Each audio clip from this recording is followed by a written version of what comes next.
Watchmen Part 2 just showed up on HBO. It's that new animated one that I actually did a 10-minute rant on the first part. So here are my feelings on the second part. Yeah, somewhere the ball got dropped.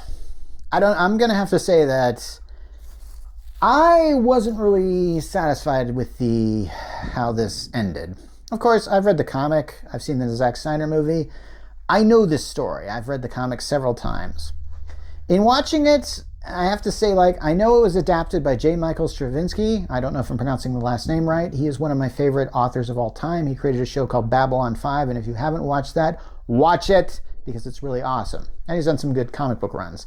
He's essentially a good guy to hire if you're going to do a thing like that. Oh, he wrote the screenplay to the first Thor movie, by the way. Anyway, I guess they hired him because, I don't know, to me it's like you have the script right there. It just goes... I think what I don't really like about this is how they edited this. Say, for example, if you're going to do a Watchmen movie, and you're going to do it in two parts, eventually you're going to have to figure out where you're going to put the cutoff point there. And I never really was comfortable with the fact that the cutoff point in Watchmen Part 1 is when Rorschach gets captured. Now, in fact, I actually kind of thought... if you've read the comic, then you know that there are times where the comic basically slows down the plot and focuses only on one particular character in this issue. Rorschach has an issue that's totally devoted to him and his origin story. And he's got a really messed up origin. Of course, Rorschach is a very messed up character. That's kind of how that works. Now, so what I kind of felt... I actually thought that they weren't even going to do the Rorschach origin story because it kind of starts off at the beginning of issue 7, which is a very famous because this is the one where Night Owl and Silk Spectre decide to resume their superhero activities again. That's a really good character focus on them. They changed almost all the dialogue around it. They moved stuff up and did stuff like that. And I really felt like the way the comic was done was almost like storyboarding. All you had to do was just follow the storyboarding, and they didn't do it. There's a scene where I'm going to say this. This is for adults. Basically, there's a scene where Night Owl and Silk Spectre are trying to be intimate, and the stuff that's going on in the background is Ozymandias doing tricks, and the way the announcer starts to do it is it's sort of very similar to what it'd be like if the announcer was actually talking and seeing what Night Owl and Silk Spectre are doing. I don't know how to describe that any other way than that.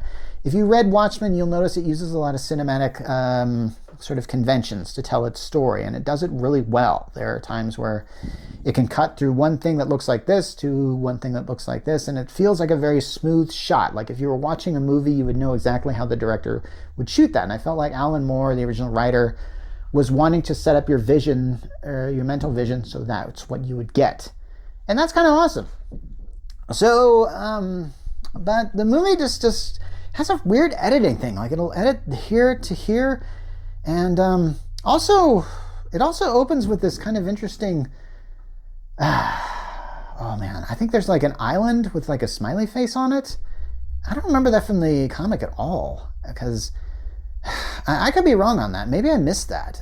Watchmen has a lot of things going on in it, and it's not uncommon. Oftentimes when I reread it, I would see things in it that I never saw before, like the scene where Silk Spectre and Dr. Manhattan are on Mars. The camera backs up and you see like there's a little smiley face on it, because the smiley face is a very important symbolic quality to this thing. It's a big symbol in this thing. This is how I learned about symbols and stuff like that from reading Watchmen. Seriously. I learned a lot more about literature than reading Watchmen than I think I learned in college. Seriously.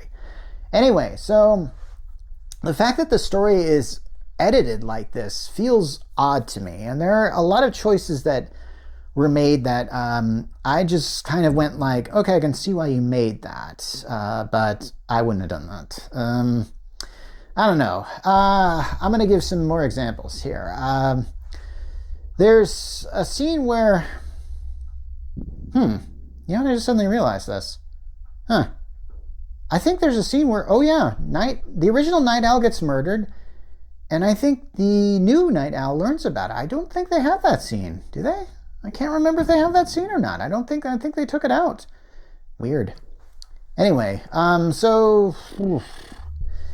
okay.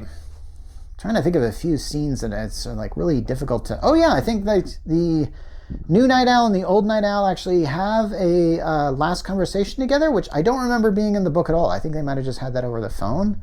So yeah, that felt kind of odd to me. Another part is like there's this a very... In the last scene of the last issue of the comic, because Dr. Manhattan takes Silk Spectre up onto Mars, and then when they come back to Earth, this is when, and yeah, this is a major spoiler alert, the big plan of Ozymandias, who turns out is the big villain of this thing, has been implemented. So all these people are dead, and there's this giant-looking squid in it. And we see in this movie, in this adaptation, we see that squid kind of have its last breath. And we see Silk Spectre react to seeing this thing, which is something that was never in the comic, but she does see all the dead bodies and stuff like that. Which, honestly, I kind of went like, I guess you could have done that. And I kind of went like, I wonder why the author didn't do that. But at the same time, it's like, do you need it? I kind of felt like she kind of had a reaction to all the dead bodies, which I think you would probably more than likely be horrified by. So yeah, I kind of saw that and I went like, And they do certain scenes that I kind of went like, there's a scene that wasn't in the Zack Snyder version, which I really should have felt been there. It's a scene where Ozymandias is trying to eat his dinner and Night Owl and Rorschach sneak up on him.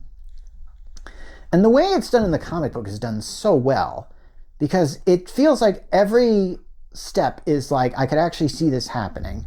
And for a comic book that doesn't emphasize action, it's the most action-oriented scene in there, where essentially Ozymandias sort of sees them coming and then takes the cover of his plate and uses it as kind of a shield. And it's really great where Night Owl says like, Adrian, don't make me, and then he just gets plowed by the plate.